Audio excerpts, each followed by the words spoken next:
I'm Frederick March. I'm here to show you what the best practices are to change your life and to become more successful in everything you do. This is episode 5, Physical and Mental Awareness.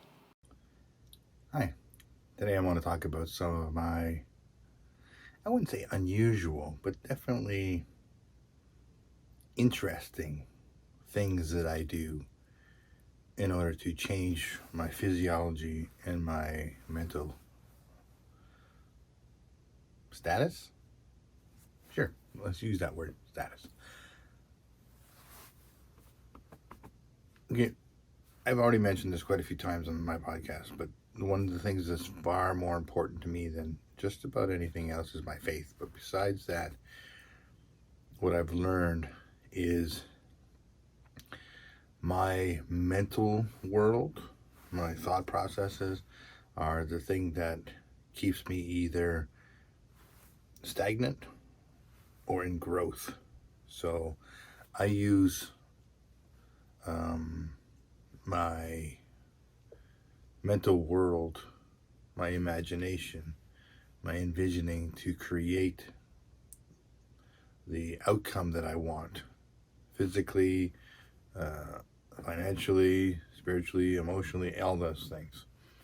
And so I use those techniques to get to that point, to have freedom in certain areas. So for me, it's very, very important. It is a critical part of my everyday life that I use to create this understanding about who I am and what I'm doing and where I'm going and how to get there, and even the how to get there, it doesn't necessarily have to be something that's in play. It becomes something that happens, but it's not necessarily something that's in play.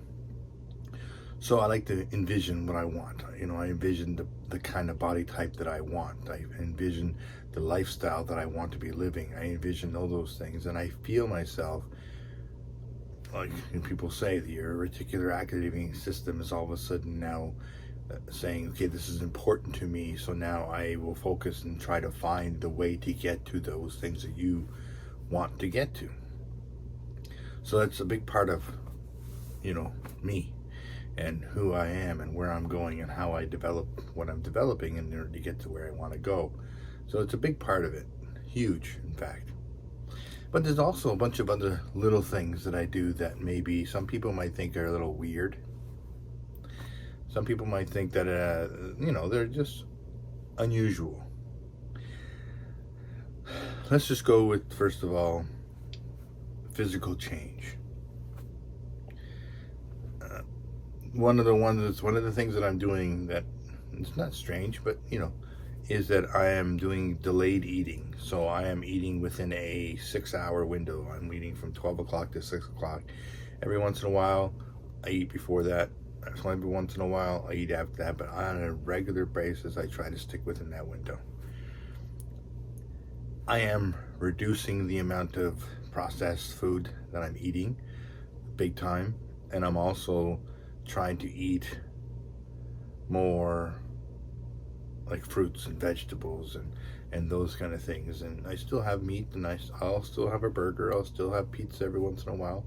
I'm still doing these things, but I only eat it between that window. And I've noticed physically it's making a difference. I'm able to wear shirts that I wasn't able to wear for quite a while. That kind of stuff, people have been mentioning that I look smaller, so that's a bonus. And physically I feel better. So, it's doing something. It's changing something. So it's fantastic in that way. The other thing I do is I haven't started a physical routine for working out yet. My plan is very, very shortly to start a gym membership and to go and start working out 3 days a week. Not for a crazy amount of time. I'm going to start with 30 minutes and just work my way up. And I want to make sure that I keep myself in the small goals, that I can achieve the small goals in order to achieve the bigger goals. But the best way to do that is so even right now, as far as a small goal is concerned, I'm looking into what gyms to join. if there's a gym in our area, if it's not in our area and a little further away, but what do they offer, what they can do. I used to love dancing and boxing and martial arts. I was in martial arts for a long time, so I like the idea of joining some place that has punching bags and that kind of thing. But I also like the idea of maybe, I don't know, trying an aerobics class or something. Who knows? But at this point, I'm just kind of looking into it, seeing what is out there, and I'm taking these slow steps to go towards that process. But physically, what I'm doing now is a few things. One is on a regular basis, I am sitting on the floor and I'm doing stretching exercises. I am doing splits and different exercises where are stretching my body so I can have better mobility.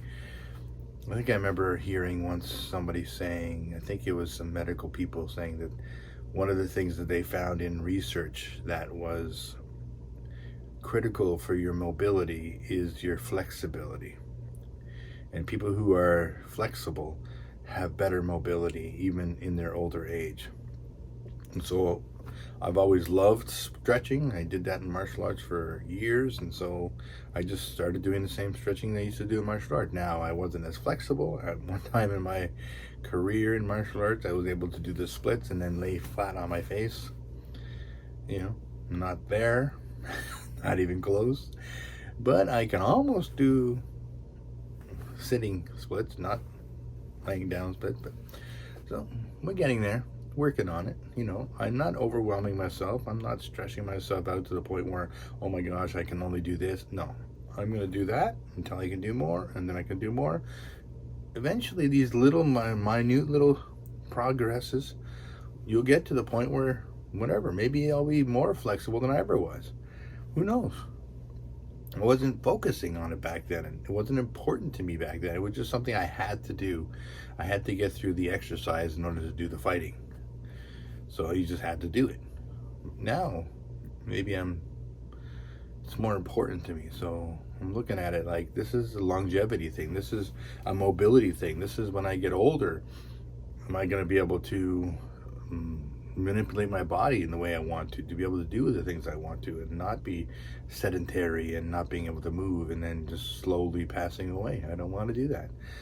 I don't want to do that. I want to be strong and fit and mobile and be able to do all the things that I want to do in life, accomplish all the goals I want to accomplish in life. So let's do that. So that's what I'm doing. So that's part of what I'm doing. Also, the other part of what I'm doing, which is something that I thought of a while back. I don't know if it's something that I thought of or if it was just an inspiration from above. I don't know. But I thought to myself, if I focused on my muscles and just flex them, like you see bodybuilders, people who are very strong, they're in a window and they're flexing their bodies and they're... You watch them do that on like videos and stuff like that. It's a workout to do that. It's hard on them. So I thought, maybe I can use that as a method, because I wasn't very mobile. I was like quite large and not being able to move very well at all. And so I used that, and I still use that as a means to be mindful of my body. So I will flex my chest muscle and hold it, and I'll feel it, and it's right now I'm doing it, flexing my chest muscle, and then I'll loosen, flex them, loosen, flex them, loosen, flex them. I'll do the same thing with my abs. I'll do the same thing with my arms. I'll flex my bicep and I'll curl it. No weights, just flexing and curling, just using other muscles to pull against it so I can feel the pressure in my muscle while I'm doing it. And they're getting bigger and they're getting harder. And so I do this on a regular basis. And this is my physical exercise that I'm doing to get myself to the point where it's not necessarily I'm thinking this is going to build my muscle. It might. It is. But it was more for me to reconnect with my muscles in my body, to figure out my calf muscles and how they feel when you flex them, and my glutes and everything. How does it feel when you flex those muscles? What do they feel like? What movements get them to move? Noticing that kind of stuff. And even with the stretching, move your neck. How far over can I go? Can I go further? Can I go this way more? Can I go up more? How far can I go down? Learning mobility in my arms. How far can I put that? How far over can I go back? Being mindful of your body, moving it so you can feel it, and so you can have a sense of it, where it is, where it's positioned, what's sore. Even when I do this, does this shoulder hurt?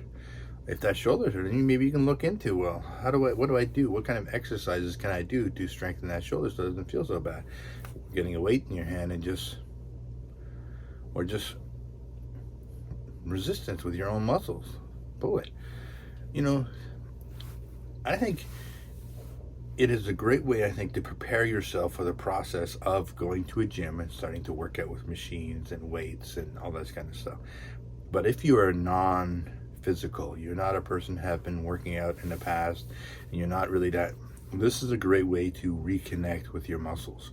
Start to feel where they are, start to feel what affects them, how to move them, how they feel when they're flexing and stuff. You could actually do this for 20 minutes and get a really good sweat going. I've done it, and I do it, and then you could get sweaty, and because it's a workout, holding your muscles and flexing it. And the thought I had at one time was like, okay, my muscle does not know the difference between this muscle and this muscle and this muscle working against it than it does if I had a weight in his hand. It has no clue. So if I do this and I feel this tension in that muscle when I do that, and you can feel the muscle moving up and down when you're doing it, and you feel the tension, it's working that muscle out. You have no weights, you have no equipment cost, you have no gym membership to worry about. You have your body. It's the same thing as doing push-ups or sit-ups or crunches or all those things. Those things will help you to get to yourself to the point where you can actually maybe go into a gym and start to work out. Now, it doesn't give you any heavy breathing processes. You're not building your heart muscle up with this. This is just about knowing your muscles and your physical, where everything is and how it feels and how much mobility do you have, how much motion do you have, what does it feel like to lift your leg and all that kind of stuff, which I've been doing, and I find it very helpful. I've been doing it for a few years now. I have started to actually hear people talking about mindfulness and body movement, and starting to realize that what I got many years ago actually is very, very scientifically proven. That's a great way to know your body, to get yourself prepared for that point of physical activity and becoming more flexible with stretching and mobility. It's all great stuff. So if you are fit but you don't know your body, then you could be working out in a way that's not good for you. It's dangerous. It's the wrong movements, and not even realize it because you never really move this way to sense, oh, that muscle is a little tight. Well, why is that muscle tight? Oh, maybe that's tight because I'm doing this. Oh yeah, when you do that, I can feel it tight there. Oh, and so maybe you're realizing, oh, I'm not doing the movement properly, and it's causing me to have problems somewhere. Have an expert work with you, teach you how to move properly. If you go to the gym, all these gyms will have trainers. Get a trainer for the first little while, just to say, hey, I need somebody to show me how to do these movements properly so I don't hurt myself. How to slowly, let them know what your plans are. I don't want to overwhelm myself and then stop and not come back to the gym. I want to slowly transition into this lifestyle And so please help me to slowly do this. I don't want to go on a treadmill for an hour because it's not for me. I don't want to, be sitting there lifting 300 pounds because I'm not a super bulky guy. I just want to be fit. So this is what I want to be. So how do I get that? And they'll help you with that process. But for now, if you haven't had that opportunity, even if financially you're not prepared to do that or you can't do that, you have a body. Start moving it in your own house. Do squats. Whatever. If you can't even do push-ups yet, that's fine. Just take your arms, tighten your muscle in your chest, tighten your muscle in your shoulders and your arms, and push away. Push back in. Push away. Push back in. Push away. Push back in. Feel the weight in and out. That is preparing this for when you're laying down on the ground and you go to do that. You may not think it is, but it is. Visualize even doing the push-up. Close your eyes. 1, 2. See yourself doing push-ups. Your body is going to prepare itself for that vision. Just a little bit of a kind of a thing, but for me it works. And I know there's a lot of people out there who it works as well. Another thing I like to do, and it sounds weird, is breathing techniques. Some people it's not weird. Some people might think it's weird, but that's okay if you think it's weird. It still works. I heard about this guy a long time ago, and I started listening and following whenever he would do something, and it was interesting. His name is Wim Hof. He now has an app that you can put on your phone that has all kinds of training techniques about physical training and breathing techniques, and it's called the Iceman, right? So one of the things that he also talks about besides breathing is cold therapy. I've been doing this myself. I've been easing into it. Now I take a shower. When I take a shower, it starts off as a hot shower. I do all the cleaning that I need to do. Is a nice warm shower, not hot, a warm shower.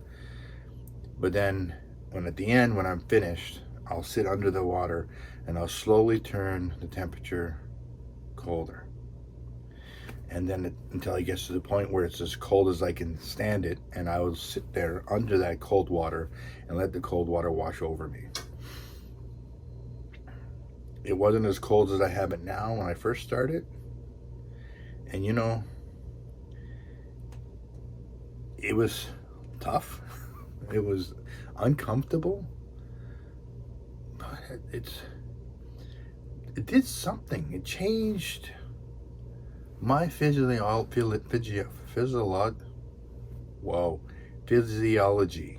I got it. You didn't think I was going to get it. I got it. It changed my physiology. So, not to be gross, but I used to sweat a lot. I mean, a lot. I didn't have to do very much to sweat. I'd be standing here and sweating. I sweat a lot. I did that for a long, long time. But as soon as I started this cold therapy training and the breathing techniques, I stopped sweating all the time. I literally stopped sweating all the time. And I can regulate my body temperature a lot easier. I don't get as cold in the winter as I used to. And I don't get super hot like I used to in the summertime. When I started this, we lived in the country a bit. We had chickens. And we get pretty severe winters, in Ontario, Quebec area. So we had chickens. And so when I started this process, it was the summertime.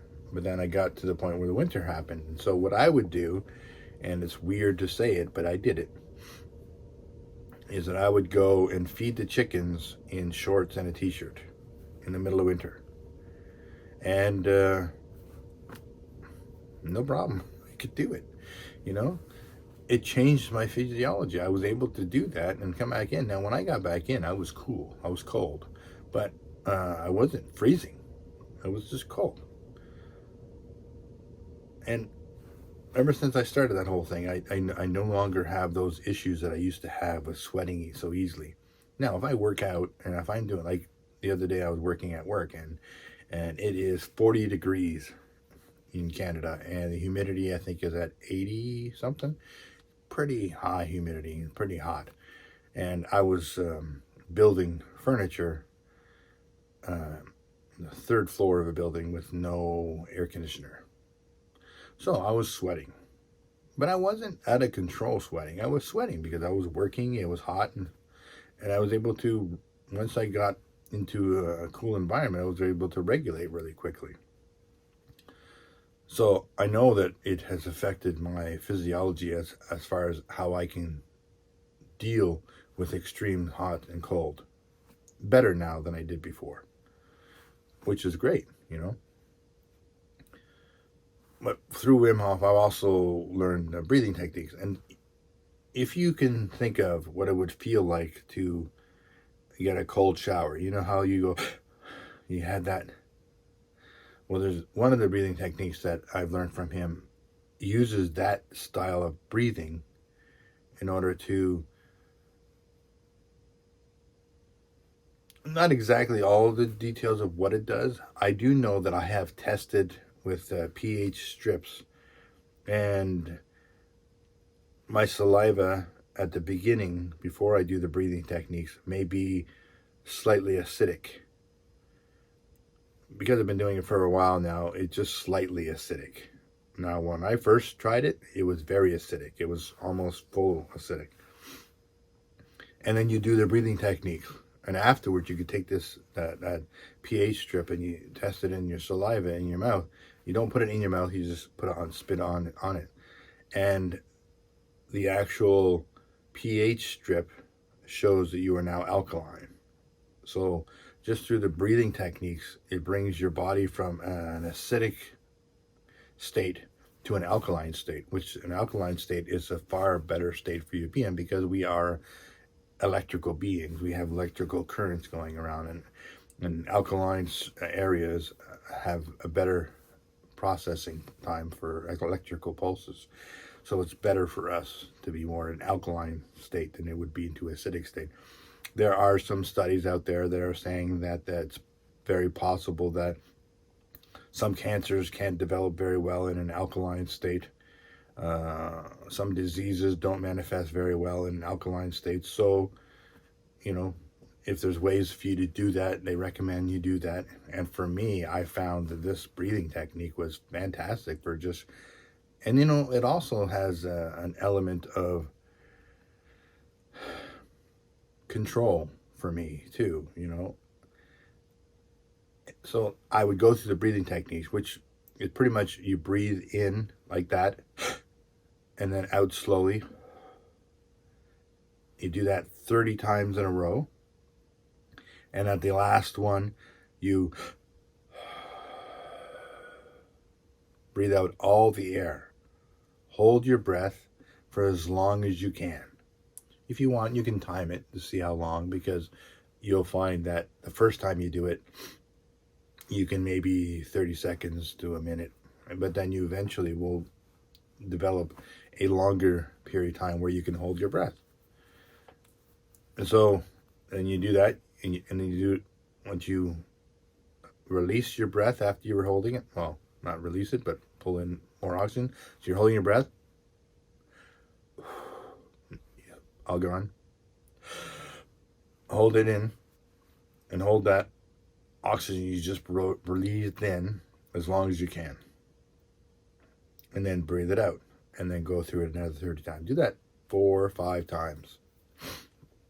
Now, the very first time I did it, we got a little woozy, because I was oxygenating parts of my brain that I haven't oxygenated before. I was not hyperventilating, but it felt like hyperventilating. It was oxygenating part of my body. I can actually feel my fingertips were tingling a little bit. And so he does have a technique too, that while you're doing this breathing technique, Like if, say, for example, you can do push-ups and you do, 20 push-ups, in a row. You can do that. He says, do the breathing technique, breathe all your air out, and then get down and then do the push-ups. And you'll find that you can do more push-ups holding your breath than you could while you were breathing. I'm not sure what's happening in that situation, and I tried it, and it worked for me too, so there's truth in it for me. Anyways, my suggestion to you is if you want to learn more about the Wim Hof stuff, get his app. You can find him on all kinds of social stuff. Wim Hof, he's everywhere now. When I first started watching him, the only time you saw him was, I think there was a movie or a show that talked about superhumans or something, and then after that there was some podcasts people were watching with him, and I think Lewis Howe actually went through the breathing technique with him and did an intense one where he laid down on a couch and relaxed himself and had I wouldn't say a spiritual experience, but definitely got himself to a different level, because this is part of what you can also do. It's like, and I don't think it's anti-God. I think it's completely God. If you read the scriptures will talk about how often the Lord used his breath to breathe out things and to change the environment with his breath. And so I think it's a type and shadow for us to let us know that we can change this. We can change our environment. We can change our thought processes with our own breath. Not unusual. I think it's very godly. Unfortunately, sometimes with us believers that we throw out the baby with the bathwater, and somebody who's non-Christian talks about stuff where like, oh, well, we can't do that because it's satanic. No, it's not satanic. It's what God has developed. It's just that we're so stubborn sometimes that other people figure things out before we do. When God is probably right there going, stop and start breathing and you'll get past this. But we don't listen. Anyways. Enough preaching for me right now. So, another technique, some breathing techniques. There's lots of different breathing techniques. I think one is called 5-8-7. I think you breathe in for 5, hold it for 8, and breathe out for 7. Or it could be in for 7, and out, whatever. But it's approximately that. And that'll help you calm, Usually all you have to do is, if you're really stressed out about a situation and you're having difficulty, I don't get stressed out very easily, but if I am stressed out, sometimes the best thing I can do is just like, okay, just become conscious. Be mindful of your breathing. And I'm not saying you have to count it, but at least recognize your breathing. Slow it down, pay attention to it. And then it'll just naturally calm you down. It's a natural part of who we are. We have a breath. Everything that the Lord has given us is not just for one purpose. Breathing is not just to keep us alive. Yes, it can keep us alive, but it can also change our physiology. It can change our mental status. It can do all kinds of things. It can bring us from a place of acidic to alkaline just from breathing. And thinking. We can think ourselves into a bad place, and that's what we do most of the time. We think ourselves, we ruminate on something that's really negative, and we go into a bad place. But we can do the opposite. We can think of what's pleasant, what's good, what's lovely, what's precious, and think ourselves into a good place. Okay, I think that's enough for today. But, just little basic techniques. Stretching, body awareness, motion awareness, heart awareness. Know yourself. Figure out who you are, what you're all about, how you move. why you don't move, why you're sore, all that kind of stuff. Why you think the way you think, and then change it. Figure out a way. Move it. You just move it. I don't want to pay copyright, so okay. It's been lovely talking at you. I'm looking forward to talking with you soon. Okay, I love you. Be blessed. Have a wonderful day. I hope this helped. Bye.